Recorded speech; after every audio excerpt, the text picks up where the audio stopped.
Been thinking about emptiness. What becomes of us if borders shut down, if sky becomes silent, and plain trails vanish like clouds on a summer morning? What will we be if isolated and shut off?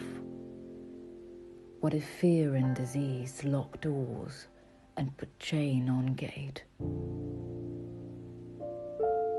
What will be the topography of this new year, of this new world sent backwards, centuries really, back to the before, to the islands we lived on?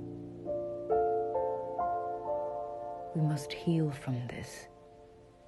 We must stop the backslide into the dark hours, into the pitch when we were strangers and feared one another. Been thinking on silence and the one that is on the horizon.